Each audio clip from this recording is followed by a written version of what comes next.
Jason Anderson closes the lead at the top of the championship as Chase Sexton throws away a sure race win, and Jet Lawrence wins round 1 of the East Coast Championship. I'm Tyler Deering, and welcome to Gate Drop News.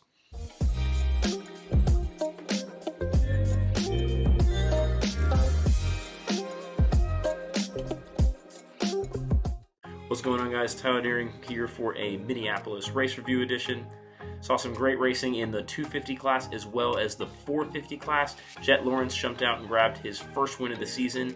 So let's get right into it with the 250 main results.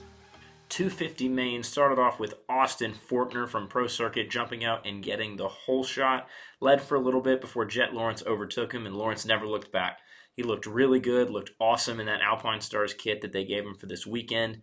Jet came out to the dominating victory. But let's look deeper in the pack because there's some stories further down that are interesting. Pro Circuit comes home with second and third to round out the podium. Forkner in second with Cameron McAdoo in third.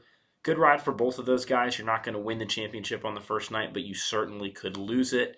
For McAdoo and Forkner, they both stayed healthy. McAdoo, both riders have kind of had a problem with this in the past. Forkner had a really sketcy moment in the heat races.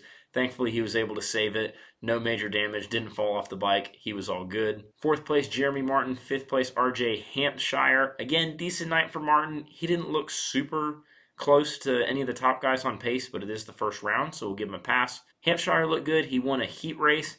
Actually looked pretty stable on the bike, which was surprising. He's kind of known for being all over the place. We'll see if he can keep it on two wheels for the rest of the season. Maybe get his first win here, but I'm not sure. Pierce Brown 6th, Styles Robinson 7th. Brown actually got up and won a heat race, so looking for some big things from him in the future. Styles Robinson building off of a good rookie campaign last year. He didn't run all the races, so this was a good start. Enzo Lopez comes home 8th. The highest privateer rider, if you can call Club MX's effort a privateer. He looked really good. I mean, he beat Levi Kitchen, who is in 9th. Full factory effort. Now, it is Kitchen's first race, so we don't want to hold that over his head too much. But so awesome to see a privateer like Enzo up there running really well inside the top 10. Phil Nicoletti 10th with Jace Owen 11th. Derek Drake in 12th. Good run for Nicoletti and for Drake. Riding with Suzuki after having heart surgery in the offseason, it's great to see him somewhat competitive. The Suzukis have looked pretty good on the West Coast with Carson Mumford posting career best results on the same bike. So we'll see if Drake can keep his fitness up and run well, but it was a good start for him tonight. Jordan Smith comes home 13th. He looked good in the second heat race. He finished second, just behind RJ Hampshire. Was running pretty good until he had an incident in the same turn that Malcolm Stewart would go down in later. Smith's night was kind of ruined by that, but he had good pace on that privateer bike, and he didn't injure himself, even though he did go over the bars in what was a gnarly crash. Cody Schock, 17th. Didn't see if he went down there. They weren't super clear with that on the broadcast. For Schock, coming off that 450 outdoor run where he was top 10 on a privateer bike with the outdoor guys, I was expecting a little bit more. I think he's better outdoors than he is indoors, honestly, so we'll see if he can get some decent results, but not the night that he was looking for sure. And finally, Max Voland in last. He got tangled up in the first turn. Really the only factory guy to be out from this race. Looked like a shoulder injury. The main cameras didn't catch it. The Dirtfish camera did catch it, and it looked like it was a right shoulder injury. It looked like it was a shoulder injury. No timetable has been released on if he'll be back for the next round. This is not what you wanted to see if you're KTM and a Max Voland fan. He was riding really good in testing, and you just hope that he'll be back for the next round because he's said to have pace. He's very young, and these injuries are going to derail his career if they keep happening, so we wish the best for him, and we hope to see him in Arlington. For the championship, I mean, the guys that you want to see up front are up front, so it's going to be a close battle. I made a video a little while back predicting it will be Jet Lawrence. Go check that one out. If you haven't already seen it, it's our most viewed video. Thank you guys for getting it there, by the way. But anyway, we'll see if Jet can keep it up. They ride so close on the edge in Supercross. It just takes one mistake, and everything I predicted will be wrong, and that's part of the fun. So stick around, see if my prediction was right. Anyway, let's move on to the 450 class. Jason Anderson pulls out the win after Chase Sexton throws it away. Let's take a quick look at Chase Sexton's crash. Section right after the finish line, or mechanics turn. Everything's good. He's going to come out of here. Oh, there you go. He loses front end grip. I posted this on the Instagram, and man, it was just so hard to watch because Sexton was riding a flawless race. We were finally seeing that glimpse of Chase Sexton, the consistent race winner. This was going to be his second win of the season. Looks like he kind of got squirrely coming out of the 180-degree turn. The track was really beat up. Guys like Anderson said that they would not make it to the weekend if the tracks that they rode in practice were that rough, if that gives you any indication. But Sexton got stuck. He went flying actually over an entire jump. I mean, from one single to the next, he literally landed on the next one, finished way down in the pack, pretty much killed his championship hopes. But more than that, it had to have killed his morale. Throwing away a race win always hurts, but it hurts even more when it's just you doing it by yourself. But I don't want to take too much away from the KTM guys who rode very well, proved me wrong, and came home with second and third on the podium. Cooper Webb comes home second with the whole shot. He rode well, was doing typical Cooper Webb things, and this was a step in the right direction. Great news for Cooper Webb fans to see him back up front. Marvin Musquin in third, another awesome ride for a KTM rider. I think that guys like this, they just need to get the bike set up right, and we heard rumors that Webb was going to be better coming back east. So could we start to see a turnaround for KTM? It's in the cards.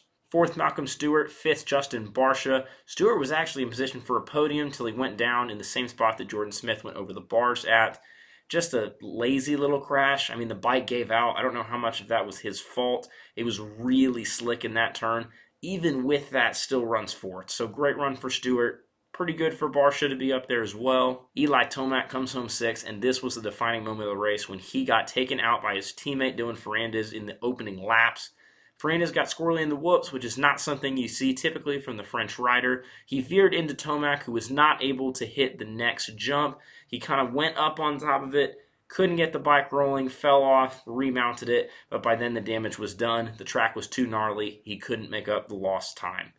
Now for the championship, this closes it down to only a handful of points. It's pretty much a two-horse race. We'll talk about that a little bit later. Aaron Plessinger, seventh. It's a good run for him. Those KTM boys were fast. Maybe they got something figured out on the bike. Ken Roczen had a crash in the same spot that Stewart did.